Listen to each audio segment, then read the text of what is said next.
You know what? Pretty good.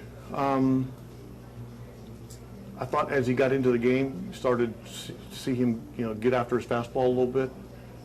And trying to think, David hit a couple balls like he can. Fortunately, he one into the shift. He hit the other one off the left field wall that you fall behind and you throw him a fastball. That's kind of what he does. But I thought it was a good finish for Danny. I didn't want him to throw 120 pitches today, but I thought he did a good job. Sometimes managing the last day of the year, and especially for young guys, can be a little more difficult than just a normal game. You talked a couple days ago about wanting to get Gio back in there, just be good for him, see him get a couple hits and drive and run, just nice. I agree, and yeah, it was. Let him go out knowing that he's healthy and can play, and he got a few base hits, and I think, like we talk about so often, try to do everything to get an advantage, whatever it is, and I think that'll help him going into the off season. I think we pretty much met with everybody that we needed to.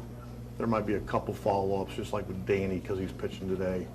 We can talk to him tomorrow, but I think we pretty much got everybody we need to, and there might be a couple follow-ups on the phone just because of logistics, but I think we're pretty well set. For a guy like Manship, he has the year he had after some of the previous years he has. What does that mean for him going to? He had a pretty incredible year. I mean that's hard to do. Well, I think the one thing is probably the first time in his career he'll go home this winter and he knows where he's going to pitch next year. And knowing, his work ethic, I think it helps. He can take that and run with it, as opposed to, knowing that he has to be ready the first day of spring training to compete as a non-roster. He's now getting ready to log innings in the bullpen and help a team win. You guys come up short of the postseason, but you had so many good things happen this year. So, on a whole, is it fulfilling?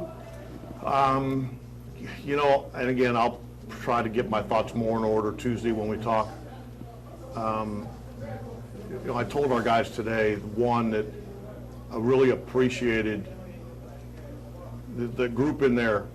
They fought so hard to make our season be a positive, because we really were having a tough time. And that takes a lot of will, and it takes a lot of caring and a lot of fight. And yeah, we didn't do good enough, but from where we were, we did some good things.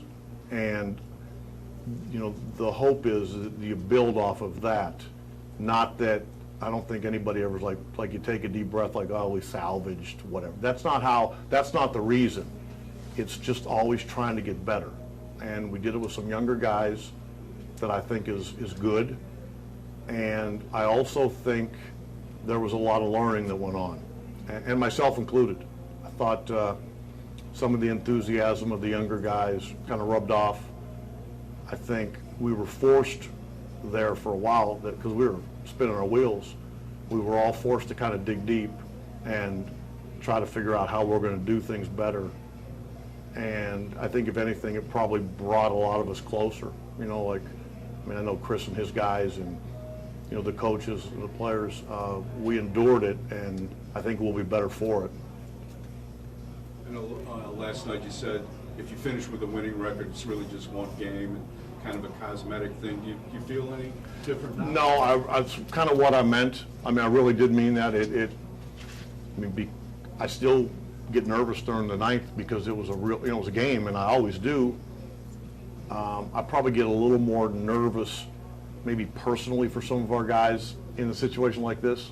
Like Cody's pitching and Shaw, and I know they have some things they're shooting for, so I'll probably start to get more nervous that way. And you want everybody to leave healthy. But, truth be told, I'd rather be over 500 than under. That's just the way we make our living. I was crunching the numbers on Shaw today, and you've obviously been in the game a long time. Have you seen a setup guy have 3 years, like, like he's had. And actually, one's been better than the other. And I mean, this year he was pretty much lights out every time out. Just talk about what Brian brings to the table for you as a manager. Well, the biggest thing is his ability to take the ball whenever you give it to him. And the only time you really upset him is when you don't let him pitch. And that's a good thing.